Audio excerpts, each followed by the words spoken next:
Welcome to the FFL Solidity team call. I am super excited about today's team call because I have two ladies that are absolutely crushing it on this call today. They are two of my favorite people in the business and outside of the business. Couldn't ask for two better business partners. How are you both doing today, ladies? Good. How are you? Awesome. Awesome. Okay. I'm loving the energy already.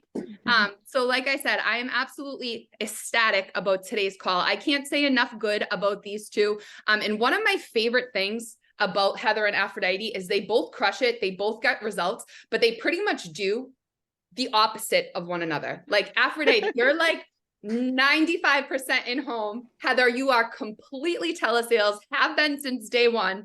So this is going to be interesting. As different as you both are, though, there are so many similarities there. So we're going to pick it apart. We're going to find the similarities. We're going to talk about the differences and just make everything kind of blend together because that's what we do. We blend.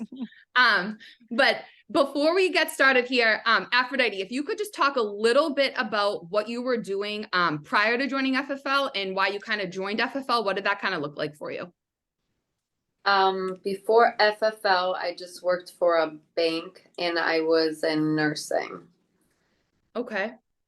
And I had never done any sales in my entire life. I had never wanted to do commission. People would be like, oh, it's commission based. I had never had zero interest of doing any commission because I definitely love the security of being able to have a regular pay and stability in that sense.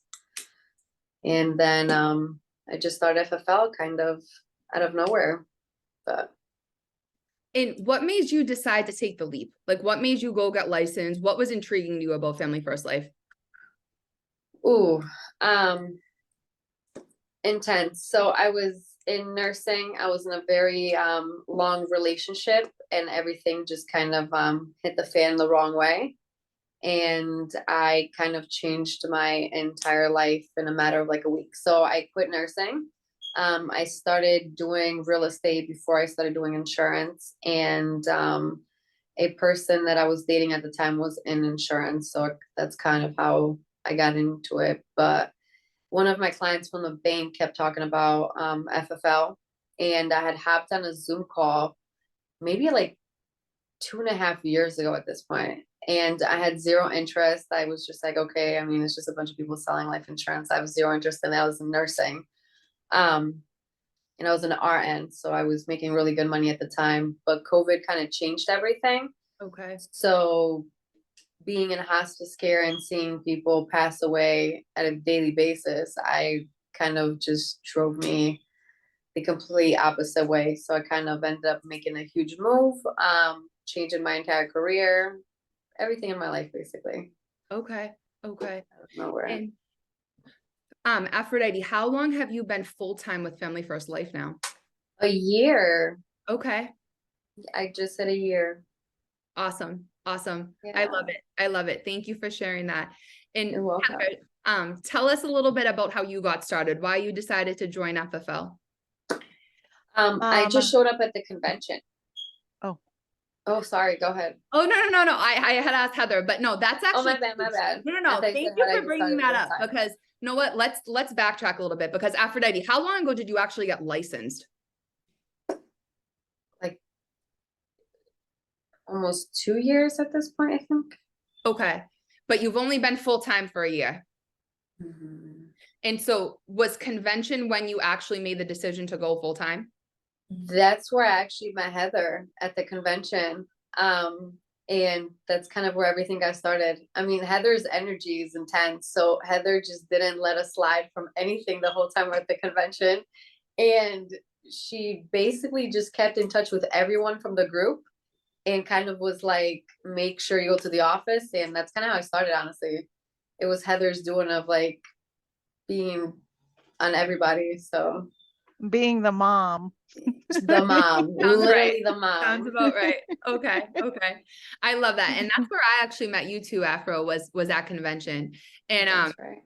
I just love that you brought that up because just like I was just saying about these upcoming Autumn Blitz conferences, guys, like big decisions happen at big events. Like, and correct me if I'm wrong, Aphrodite, but you being in that room and being in that energy at the convention, did that not make it more real to you? Like you realized you could actually do it? I probably would have never done it if I hadn't gone to the convention, to be honest. Okay, yeah, that makes sense for sure. I'm just gonna leave it at that. Okay, that's fair. That's and And also like conventions, the conferences, it is always a decision that you make at that time that catapults you to the next level. Even if it's a small catapult, it'll get you to the next level every single time. It's a something you hear, something you see, something you feel, but it'll always push you to the next level. 100%. 100%. And President Sean Mike knows that too. That's why these events are free for agents. He knows how beneficial they are for everyone, and that they're essentially going to allow agents to get to the next level, whatever that may be for you. Obviously, not everyone at Family First Life has the same goal. But whatever that goal is, that's the best thing about this business is you can achieve it. There's a roadmap there. There's systems here that you can achieve anything and everything you want in this business. That's one of the best things about Family First Life for sure, is just how systematic we are, and that the systems have been proven time and time again. Heather, how did you get started with Family First Life though? What did that kind of look like for you?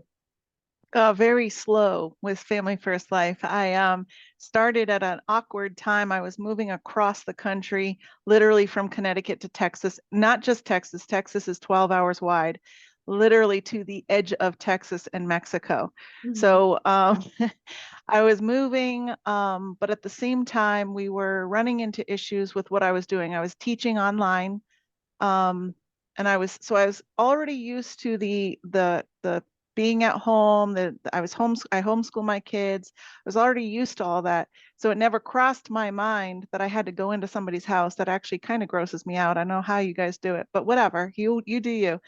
So I literally never thought about it. The person that hired, or that, got me in the business, she was doing pretty well, and she was a good friend of mine, a neighbor. And I was losing my job as the teacher and moving. So I had to have something very flexible. My mother-in-law here is like, oh, go teach in the public schools. And I'm like, ew, no.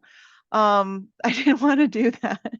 So I was like, I have no other option right now. And I didn't want to continue dashing. I just didn't think that that was going to be a great career for the rest of my life. It was great and fun while we did it, but I didn't see it as, something I'd do forever. So I did got licensed in 5 days, knew nothing about life insurance. And then I slowly started, because we were moving. I went from probably 1 or 2 policies a month in that November until I got married here in April, renovated the house, had the wedding here. And then in April, I was like, all right, wedding's done. We got to go full time because I need to make some money. Right?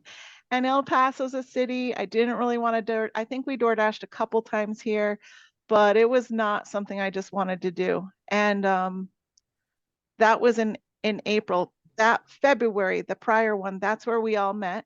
And it boosted me mentally to, all right, I can do this. I had an idea.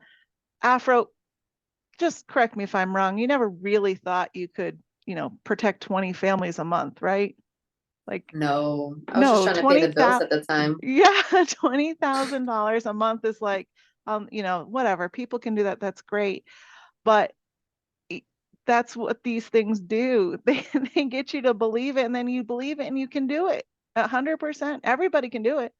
There's nothing special about any of us.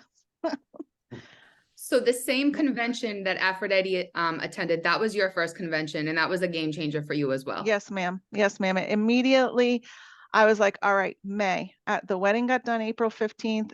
After everybody left, I was like, May, we're going to make that a big month. I took my numbers and I documented them on the dial tracker for the 5 weeks. I sat with, I didn't sit with him. I listened on the phone and talked with Paul McLean, and he told me what to do to make my numbers good. And I was like, or to up me.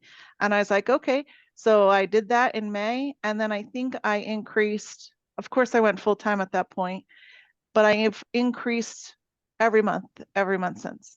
Might be just a little increase. Some months have been a little bit lower, but my knowledge and everything you learn and all the trainings we do, everything we listen to, if you're doing that, you will too.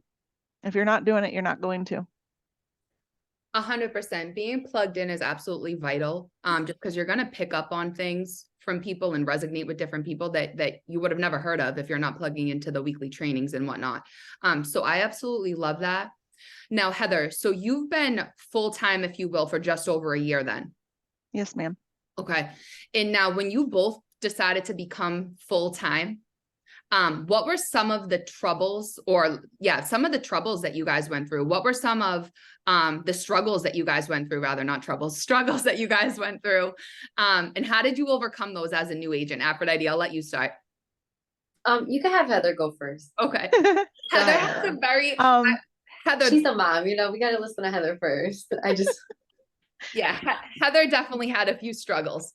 I had a lot of struggles because Persisted. one of the biggest things is I don't want to say I didn't listen, but I did what most people do and they think they can do it better, or it's going to work for them if they do it this way. So it was very slow at first because, and I struggled at first because I really sucked horribly on the phone. Which is I normal. didn't follow a script. And to this moment, I have it right next to me. I do adjust it, right? And we all do. But I have a script. I will never go out. If I travel, which I'm traveling to Las Vegas for a lock-in with Andrew Taylor's group next week. I'm really excited. I'm actually bringing my kids. They don't even know it. It's our one summer vacation. I'll bring it with me. I bring my script everywhere. I've reprinted it. I copy it. So follow a script, pick one that you like. Doesn't matter. You'll get good at it. And I really was horrible on the phones at first. I thought I could do better, not do better. I never think I could do better, but I came up with ideas instead of just listening to what's already there. Don't reinvent the wheel. All those types of things started me off pretty incredibly slow.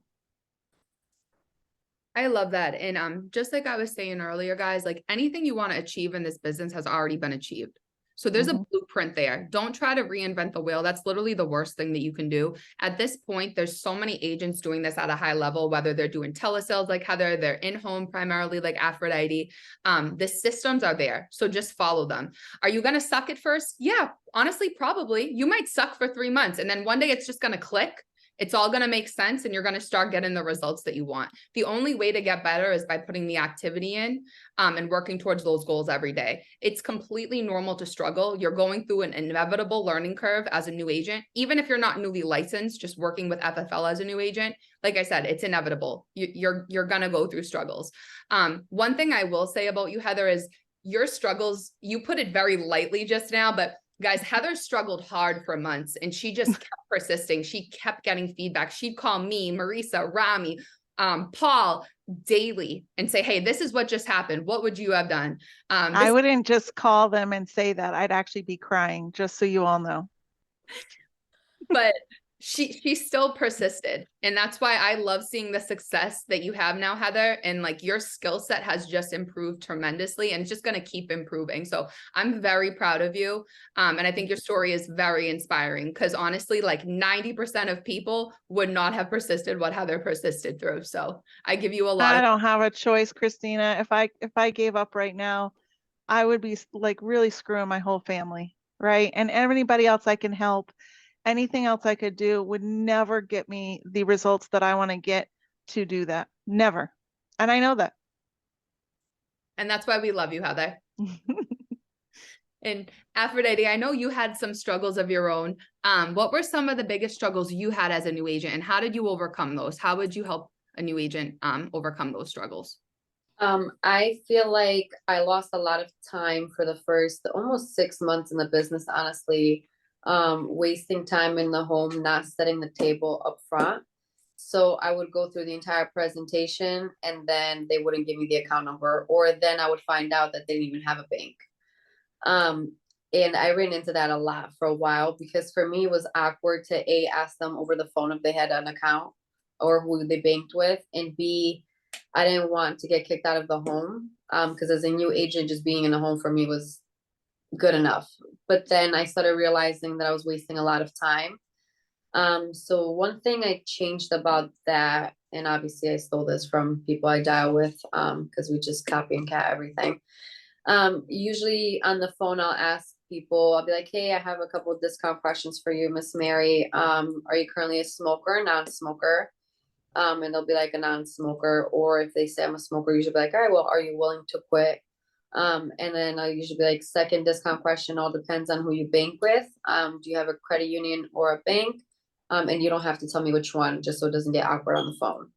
And they usually tell you, oh, I have Bank of America. Once you say that, they're kind of like more lenient about it. But it kind of sucked for me going to home, going through an entire America application, and then being like, oh, I only have a Direct Express card, while you just spent 20 minutes doing all of that. And also, even if they did have banking information, at the end, they didn't want to give it to you. So usually what I do now, from the minute I walk in through the house, I show them my credentials. And before, I used to just whip out my iPad and start typing things in right away. I do not touch my iPad until we have went through the whole process of, I'll be needing your social, your beneficiary, and your banking verification. And most of the time I'll pull out an actual check from like the previous home that says void on it. Like, most families usually provide me with one of these, which is a voided check, unless you have your banking information. Most people have it either on a statement or on their online banking. And I usually ask them, does all of that make sense? And I don't take out my iPad to give them any numbers or even run a pre-check if they don't say yes.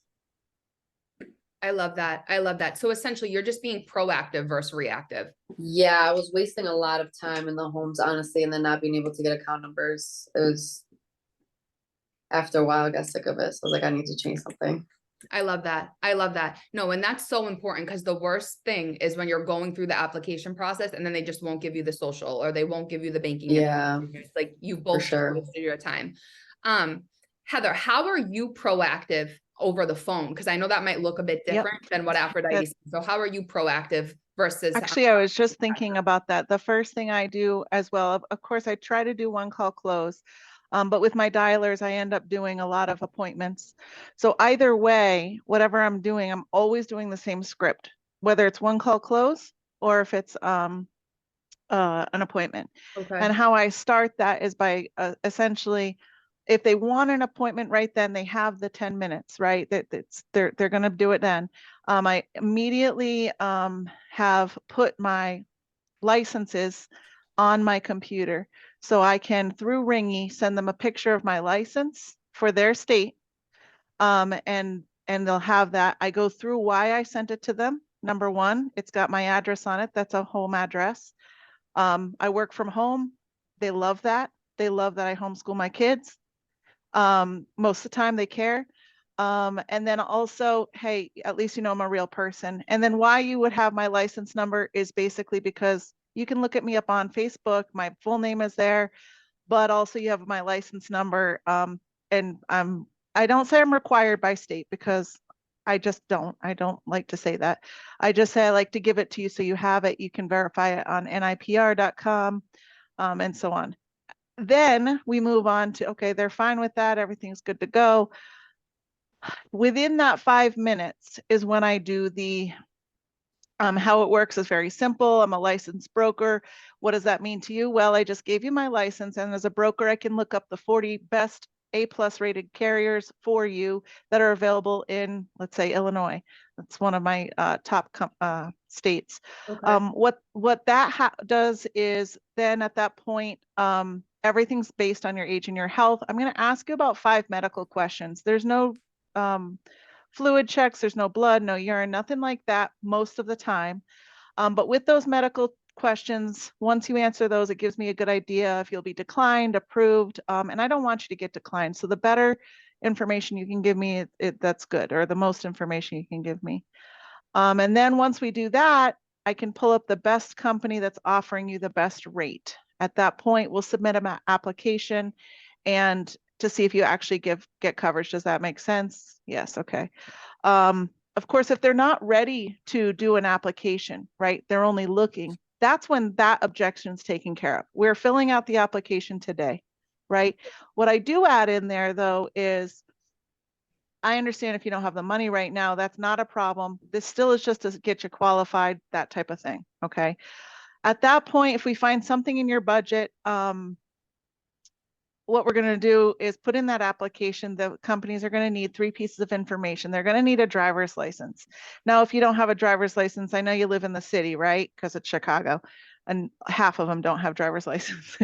They're like, yeah, no. I was like, that's fine. A state ID is fine. You do have that, or did you get a felony or DUI and get it taken away? Like, no, I don't have a felony. Okay, cool. But if you did in the past 10 years, no big deal, right? Bam. There's a question that I don't have to ask later on, right? And then it checks your criminal background. You good with that? Yeah. Okay. The second thing they're going to ask is your social security number. That's going to check your prescription records. Now, you just did tell me that you had diabetes here on the form, right? Yeah. Okay. That's where they're going to find that. Not a big deal. Just the more that you can tell me, the better. But don't tell me too much, because if you tell me too much, then it messes everything up. They're like, okay.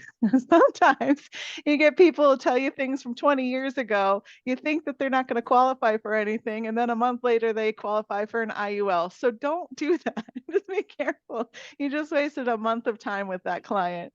How do I know? Okay. And then the last thing is, of course, they're going to ask for your bank account information. That does 2 things. Number one, make sure you can pay.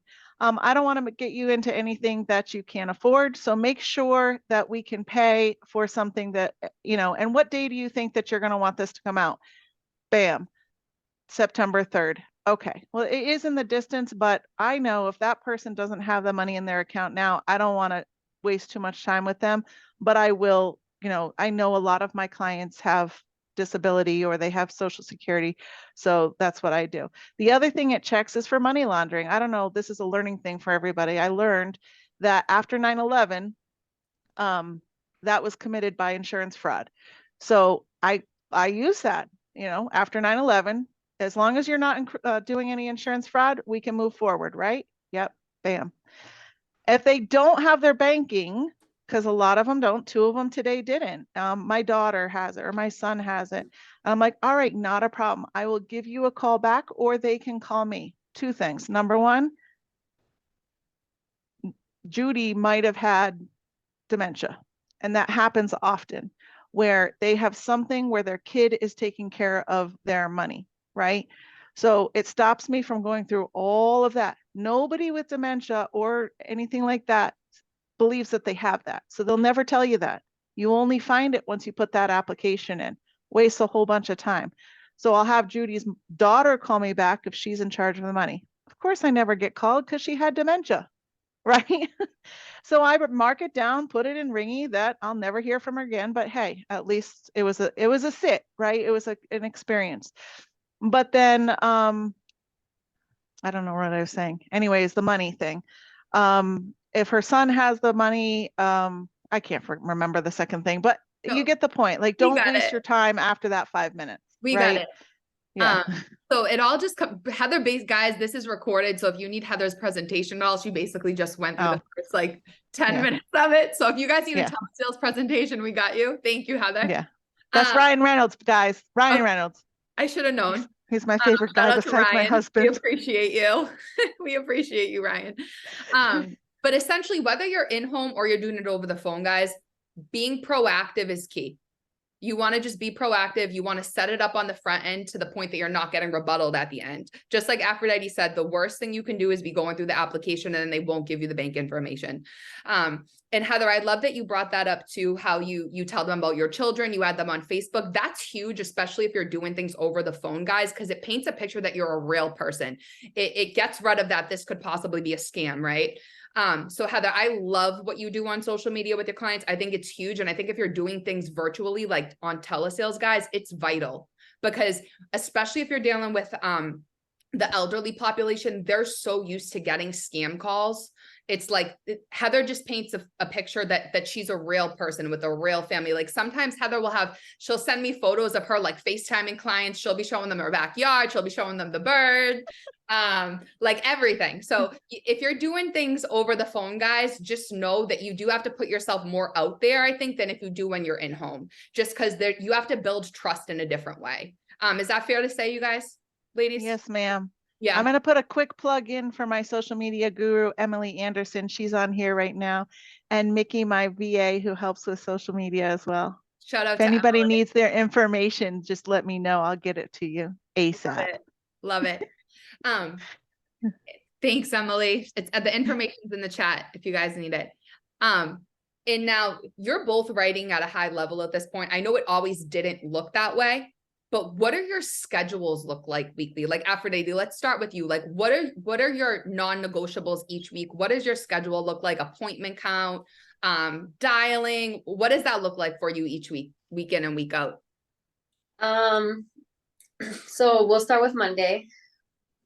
Usually it's dial day. So on dial day, I usually wake up around 4:30-ish. Mm-hmm. I take care of my mental health first because Mondays are very long.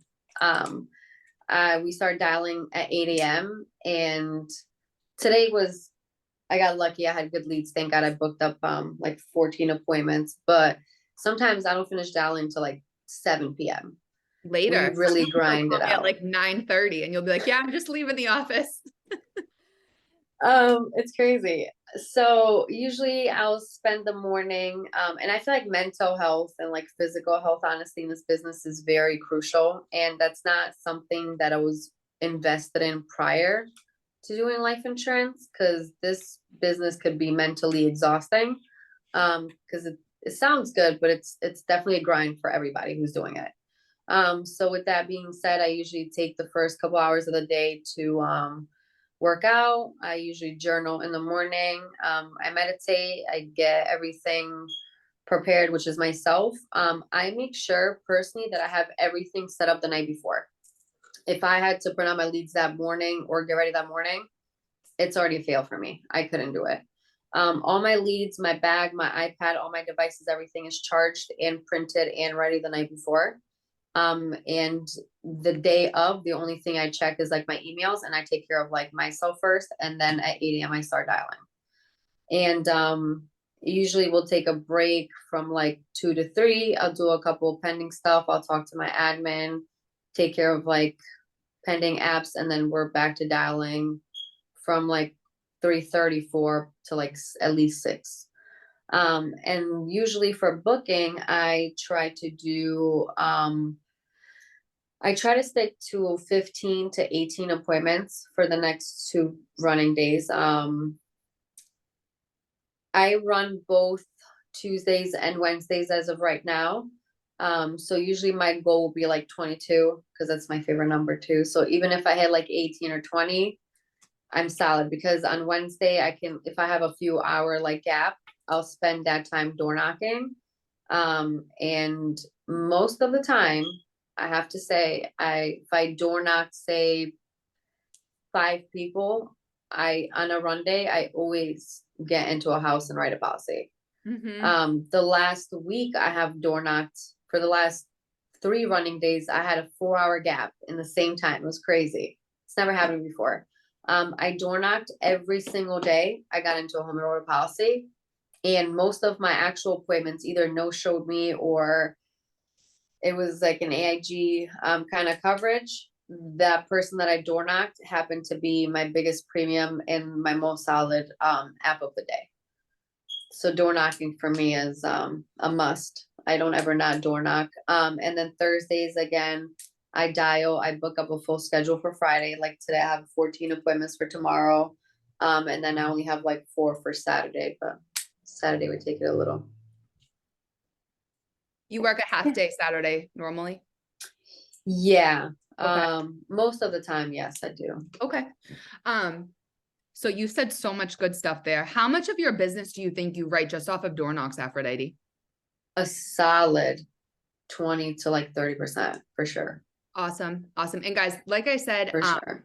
Aphrodite writes at a high level. Like on a low month, Aphrodite's issuing like she's helping about 25 families, upwards more towards 40. So that is a huge percentage when you're helping 40 families a month, 25, 30%. I absolutely love that. And just to clarify, Afro, so on Monday, you're making at least 15 to 18 appointments for Tuesday, Wednesday, minimally. Yep. And same thing on Thursday for Friday, Saturday. You're making at least 15 to 18 appointments for those 48 hours. Yeah. Awesome. Love it. Love it. And Heather, what does your schedule kind of look like? I know it might look a bit different just because you're doing telesales, but what does that Yeah. kind of look like for you? So for me, um, I dial every day. I have also I have dialers who set appointments for me. This didn't come from the beginning, right? This is as I improved. My goals though, every single day, I have to get, this is my own personal goal, 15 appointments a day or 8 6 or talks or Okay. 100 dials or sell 6 families. Now it sounds like a lot, but 15 appointments, 8 sits or talks, that means they said no, or I couldn't help them, or it wasn't an appointment, or whatever, or 100 dials, or 6 families a day. If I don't do that, then I don't earn a half day Saturday for myself. So there are weeks I don't do it, but I do try. I do work Saturdays and some Sundays. If somebody has to have an appointment on a Sunday, or I didn't do well that week and I didn't hit my goals, then I make myself work after church on Sunday. Okay. But Saturdays can be really long. I'll be working from 6 a.m. until 6 p.m. if I have to. If I didn't earn that half day, then I don't take it. And that's my own personal thing. I wake up at 5 a.m. Thanks, Mickey. There is a I hard. wake up I wake up at 5 a.m. I have coffee, water my plants, do exercise. I did just join the 75 day challenge from Andrew Taylor, so I really got to exercise now. And then I journal for Paul's daughter, and because he got me the journal, so I We got love a you, little Parker. yes, I Mhm. lost the umph to journal, but she got me started again. And then I begin work at 6. I I do my dialing, my own personal 100, try to get my 100 dials in. And then at 7, say goodbye to my husband, quickly go to the bathroom real quick, and then start working again. And then I'm just working until I hit my goals. Doesn't matter when. Kids will want to go to, like yesterday, Walmart. I'd be like, oh, I have a break at 11. Nope, sorry, I didn't have a break. I didn't finish my goals. I'll be done at 3. Nope, sorry, 3 o'clock. By 6:30 yesterday, we finally got to Walmart. So it really just depends on how those goals go. I have to hit a goal, one of them, and there's 4 of them. I mean, I give myself 4 goals, so I can handle that. So for those of you that think doing telesales is easier, Heather just said on average, she likes to have 15 appointments in one day. A day. A day, guys. Heather, Heather also didn't mention this, but she works different time zones. So Heather will Oh, literally yeah. start at 6 a.m. her time and end at like 9 o'clock her time. She'll be on the phone. Because 9 o'clock my time's only 7 o'clock in Alaska. So telesales is not easier, guys. It's just a different way to get results, but it's definitely not easier. So if anyone had that picture painted in their head that it's going to be super easy and you're going to make 10 dials but that's not what it is. And especially if you hate the phone, telesales probably isn't for you to start as a new agent. What a lot of new agents do is they get results because they won't hit the phones by door knocking. So door knocking can be huge for you as a new agent if you're doing things in home and you absolutely despise the phones initially, which is normal, guys. It's normal to suck on the phones at first. But just like Aphrodite said, like door knocking is huge if you're in home. And then just like Heather said, you have to have that appointment count if you're doing things over the phone, just because it's a lot easier for someone to no-show you over the phone than it is if you're actually going to their house. So thank you both for being brutally honest with what your schedules look like. I know you both work so hard and I appreciate you both so much. And I know you both also have great lead flow. So Aphrodite, what does your lead flow kind of look like each week? Usually I try to have about 80 new leads to me per dial day at least. Usually, so we'll get like discount codes and things like that. The last couple weeks I've been implementing with Heather actually told us to buy them. It was the questionnaire Beneficiary. internet leads. Okay. I did very well on those. They're either a hit or miss. They're definitely more of a grind on the phone, but it's like black and white. They're not confused about what it is. They're either like, yes, I filled it out, or no, I was looking for like home renters insurance. Once you get in the home, they already know it's for life insurance, and it's pretty easy going from there. Because they filled out the full request. They're not expecting that it's like state regulated or that it's free. They know they have to pay for it. Usually personally, I do Facebook final expense. And I get a couple hundred leads a month. And then I also buy about 40 to 50 leads off the CRM, either 1 month direct mail final expense, or the beneficiary internet leads, or the questionnaire ones. Okay. Okay. So each dial day you have new leads to call. Oh, always. I wouldn't make it with that. At least 50 to 80. Like the least possible would be 50. And if you can't get a lead on the phone, Aphrodite, are you door knocking them? Oh, 100%. If they tell me to have a great day on the phone, I still door knock them. Because I door knocked on yesterday, and this lady had cursed me on the phone 4 times. And I knocked on her door yesterday morning. It was like 11 a.m. She didn't even ask me what the form was for. She was like, "Oh my God, you're the cutest thing. Come in." She didn't even know what it was for. She was like, "What is this for?" I was like, "Life insurance. You filled this form out." She was like to me, "I've been waiting for someone." I wanted to be like, "You cursed me out 4 times." She was like to me, "I'm going to take out my term policy." She was like, "I'm going to my physical therapist. Come back on Friday. I'm seeing her tomorrow at 11 a.m. I love Her and her mom, actually. So it's just like, so sometimes people just generally think it's like scammers on the phone. Right. Door knocking for me is, I love door knocking. I do. And after you, correct me if I'm wrong, Afro, but after you've set your schedule, you choose you have 3 to 5 leads ready to go for each appointment in case you have to reschedule or you get no-showed, right? So you have already Correct. to go.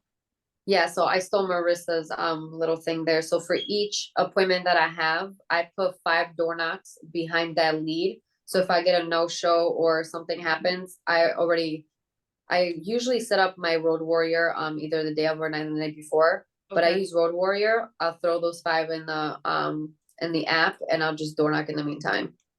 I love that. I love that. That's huge. That is huge.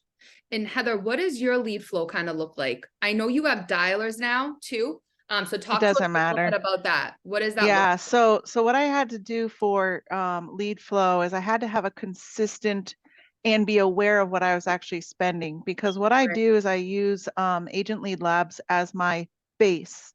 And what that means is they send me about, well, it was 6 to 10 a day. And those are brand new leads. They know why you're calling, all that. And so I was getting those daily, and I still do. But they have some great new products now, or levels now. So I increased it. I am dabbling with Emily on creating my own lead flow. However, we're not quite ready for that to roll out yet. We're not ready.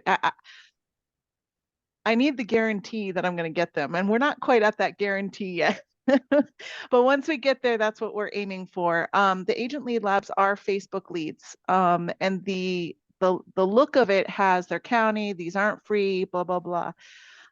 So I do that. That's regularly about $1,000 a week on that. And that's book final expense leads, Heather? Yes, ma'am. That's Okay. Facebook final expense. And that's the one, it has their beneficiary, it has and it's right there. It comes in that day, I dial them. So every day I'm dialing new leads. Once I dial them, if they don't answer, if if they don't answer, basically, then my dialers dial them, and they exhaust them like you wouldn't believe. They're awesome. They'll pull things from a year and a half ago. Like they literally, this is not the right word to use, but I call them my gold diggers, because that's exactly what they are. Additionally, of course, I have to do more than that, because $1,000 a week isn't going to get me the numbers that I'm hoping for. So additionally, I use anything that has a coupon, and really anything. I don't care. Okay. And there's some good coupons. Beneficiaries are coming up, guys, on, I believe, the 18th, the 14th through the 15th. Right now, for 3 days, is all of the bronze, silver, gold, platinum, diamond, and titanium are all 25% off. Those are the ones you want to get a lot of. They're going to be real cheap. You're going to find a lot in there. So I will buy a $500 a week extra on just those. And I don't care what they are. If they're mortgage, even though it's not my thing, I still can call them now. Couldn't do it at first though. I was scared at first, wasn't I? Yes. But I just do it now. It's the same thing. It's literally the same thing, right? I was buying IUL leads from Agent Lead Labs, but that's I have to be making at least twice as much from what I purchase to what I made. And if I don't, then I skip a month. Probably shouldn't, but that's what I do. Lindsay just asked, what did I spend on the beginning? Not enough, Lindsay. Honestly, the more you spend, even though you think you don't have that money, you find it, you scrape it, you cry because you couldn't bring your kids to McDonald's that week. Whatever it is, you do it. And then you'll see, if you look at your numbers and you keep track of your numbers, I have a spreadsheet I can share with you. You'll see that the amount you spend directly correlates to your income. So if you spend $250 a week, that's the income you're going to be making, probably what, 3 times that, maybe? Minimally. Yeah. Yeah, minimally or average. But if you're spending 500, 3 times that. If you're spending 1,000, 3 times that. So there's no magic to it. Those are the numbers. If you want to bump up your business, that's what you have to do, and it'll do it for you. So you're both using Facebook funnel expense leads and then supplementing with ILC leads. Love it. Love it. So as new agents, typically we get you started with the ILC leads. So if you're not familiar at all, that's what Heather was referring to when she was talking about like the diamond, the platinum. Those are just age internet leads essentially. So I absolutely love that. And if you're not a WorkSpots member already, definitely sign up for WorkSpots. The membership is $99 a month, and you're going to get access to those lead discounts that you more often than not wouldn't have access to if you're not a WorkSpots member. So once you become a WorkSpots member, you're going to get new lead discounts typically once or twice a week. And the discounts are anywhere, like Heather was saying, from like 25 upwards more towards 50% off. So if you're buying leads as you should be, you end up saving way more by having the membership than you spend each month. Is that fair? Yeah, absolutely. Yeah. Love it. Love it. All right. So before we hop off, it's almost 4 o'clock now. You both have a really strong mindset. And I think that's what allows you both to get the results that you want, even when you're not getting them currently. Just to keep persisting, keep moving, and essentially just keep flourishing in the business. Aphrodite, I know you brought up journaling, and so did you, Heather. What are like 2 or 3 things that you would encourage new agents to do daily, if they're not doing already, to start getting better results and keep their mind right? Because at the end of the day, guys, this business is all mindset. That's all it ever comes back to. So what are like 2 or 3 things that you would encourage new agents, or just an agent that isn't ultimately getting the results that they want right now, to do daily, Aphrodite? So me personally, I feel like the thing that matters the most is communicating with your family what it's going to take emotionally, time-wise, out of you to be able to make this business work. That was the first thing for me personally. I don't think I communicated that. I'm kind of the main person in my family that kind of holds everyone together. I raised my nephew, things like that. So I was losing a lot of time being needed for kind of dumb things, because they're just so used to always using me as a crutch. So finally, a few months later into the business, I had to be like, hey guys, don't call me on dial days unless it's an emergency. Don't call me for dumb reasons if you guys don't actually need me. I found a schedule for my nephew to where he could get back and forth like school and things like that. And then the second thing is, this is obviously not an easy business. It takes a while to be able to be comfortable and get into the flow and be able to be there financially and to make things work. I think being able to meditate and journaling is a very important thing, because with the journal, the first thing you do is it tells you 3 things that you should be grateful for. Sometimes I personally have the worst anxiety in the world. I come off as the most calm and collective person. People are like, you're anxious. I'm like, all the time. So I kind of use that as fuel, and being back, like usually when I get anxious, I'm like, I just kind of gotta come back to reality. What's really bothering me? I don't have enough appointments. Okay, great. Go take a break, go drink some water. The next person's obviously gonna pick up. This person cursed you out, they're probably having a bad day. So instead of taking it, I was taking things too personally. Now we've kind of turned into where we kind of joke about it on the phone. So if they hang up on me, I love to call them back and be like, hey, I'm not a telemarketer or salesperson. Sometimes I'll do it jokingly, but they'll be like, oh my God, I'm so sorry. I thought you were a telemarketer. And sometimes I'll book them, but you just can't let things get to you, because when you meet people in person or door knock, you realize it's like people that have cursed me out on the phone and have been the hardest people to book have been like my best clients. So you really, it's all mental. You just have to have control of your own emotions, honestly. And it's different for everybody. You just have to figure out what works for you personally. Right, right. I love that. And Aphrodite, the journal that you're referring to is the 5-minute journal that you do daily? Yeah, I actually have the app on my phone. It's called Dang the it. Daily Journal. And as soon as, usually I try to do it before, I kind of think it's bad luck if I don't do it before my first appointment. I'll feel like I won't close them. So either in a car or whatever, see, she has the actual book. Yep. I have mine right here too, actually. I have the book too. Paul McLean gave it to us. But I use the app because I'll say it out loud. And usually, I know this might sound weird, but I'll do my morning, because it says your morning affirmations. I have the same affirmations I do every day. And I usually, because I do it in front of the mirror while I'm like doing my makeup or getting ready for the day. And I'll just be like, you're strong, you're powerful. Every home you walk into, every client's going to be there. They're going to admire you. They're going to do an application. But things like that kind of already puts in my brain. It's the attitude you go into the house with as well, I feel like. 100%, 100%. So I'll do that every day. I love that. Thank you I for do mess sharing. up on Sundays, but We'll forgive you. thank you. And Heather, what are some things that you've implemented that have really made a major change in your mindset? I know you listen to a lot of podcasts. Talk to us a little bit about that. Yeah, sure. So when I exercise, when I'm cleaning the kitchen, when I'm doing anything, I actually have some of the questions that sometimes people ask me is, what do your VAs do for you? One of my VAs actually sends me training every single day. And it's just training. And it's not because no, it is because I don't have time. It's completely because I don't have time. So she sends me one in my email. I pop it on. I listen to it. If I think it's good, I'll send it to my agents. I'm like, oh, this will be perfect for all of them or one of them or whatever. Or I post it on Sunday. For the best ones of the week, I always post it on our group now for Sundays. But I listen to it anytime. I might, if it's really good, I'll sit down and listen to it later on and take notes, because, taking notes is actually, for me, it puts it into my head. But that's what I do for training every single day, even Sundays.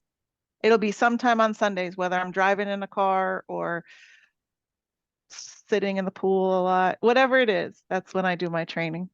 I love that. I love that. Like, you should make your car a rolling university, guys, if you haven't already. Listen to podcasts, trainings, Audible's my favorite for the car personally. I think at this point I have like 300 books and audio books in my Audible library. I'm obsessed with Audible. But I love that. And Heather, anything else that you do? I know you do the 5-minute journal as well, which is huge. Anything else you do daily to kind of protect your mindset? I think one of the biggest things that I wanted to note when Aphrodite was talking was everybody who is here and who's not here, Marisa, Rami, anybody, Trey, anybody, we as agents need to remember that we're stuck in an office. Sometimes I don't get to see people. Sometimes I don't even know it's 110 degrees out.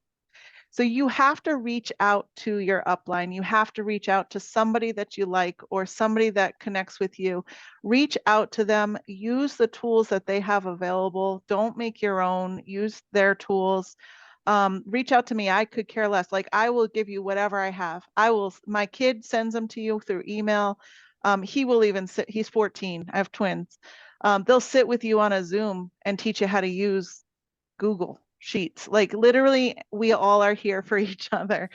And set your goals. Even if you don't know what those goals are, reach out to somebody to help you to build them, because you might not know what your goals are. And your goals are going to change from time to time. Right. And so I reach out to everybody, whether it's my VAs, and I say, how can we fix things? What can we do? To Christina, I need to get to this level. What do I do? Because I don't know. I've never done it before. If I knew how to do it, I would have been there before. Right. So you don't either. You don't know what you need. Reach out to everybody and anybody.